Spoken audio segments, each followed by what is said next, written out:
The mobs were feral, unabashed, ruling the streets. In Barking, this film shows a youth cowering on the ground, a pool of his blood on the floor. At first, a rioter appears to help him up, before they ransack his bag, rob him, and leave him in their wake. He just took something from his bag.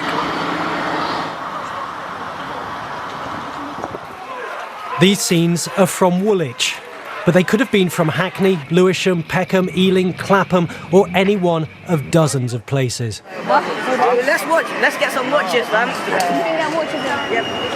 At daybreak, the scale of the damage became apparent. The shops the police had been unable to protect. Here in Clapham, local people say the looting went on for more than 2 hours without a policeman in sight. Across the capital, more than 20,000 999 calls were made in a 24-hour period. That's 4 times more than usual. Police say it was their worst ever night.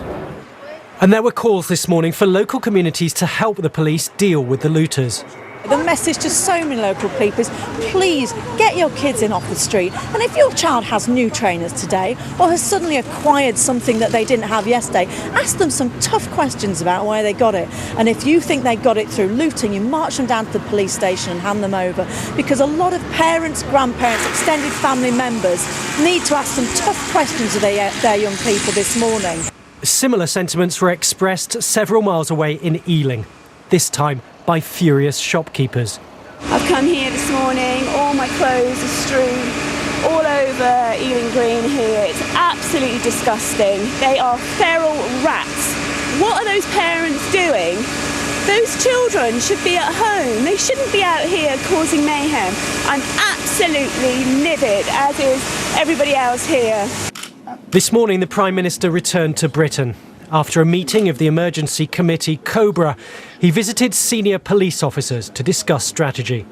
I am determined, the government is determined, that justice will be done and these people will see the consequences of their actions.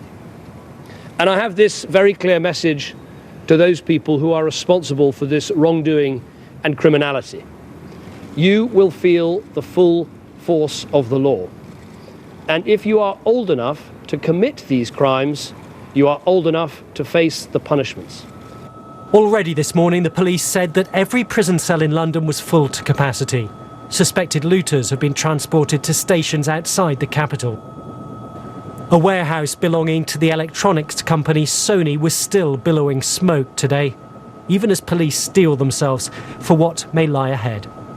Matt Prodger, BBC News. We can speak now to Sophie Hutchinson, who's in one of the other affected areas. She's in Clapham Junction. We were hearing from very angry shopkeepers and residents there. Sophie, give us a sense of the atmosphere and what people are saying there today. Well, just have a look at this street. This is a usually busy street. You can see what we believe to be a cash point that has been ripped out of a bank there. And all the way down the street where there are windows, they have been smashed. There is debris right across the pavements. And right at the bottom, you can see firefighters still working on a building that was set ablaze last night. 2 shops and 2 flats above it. Now, residents and shopkeepers have not been allowed back onto this street. This is still being treated as a crime scene, but many of them have gathered at the top of the street waiting to see what will happen. Some of them even with brushes and spades to help in the clear-up operation, but that operation simply hasn't started yet, and the feeling is simply of shock amongst them, and also some tension in this crowd.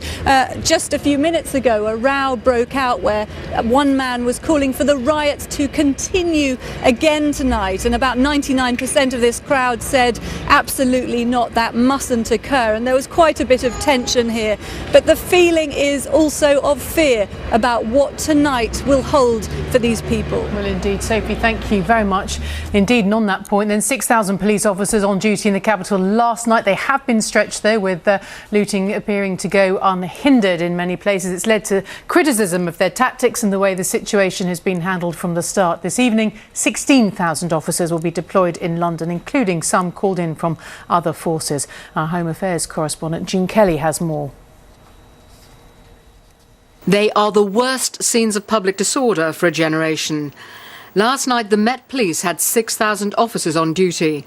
hundreds of officers were brought in from other forces.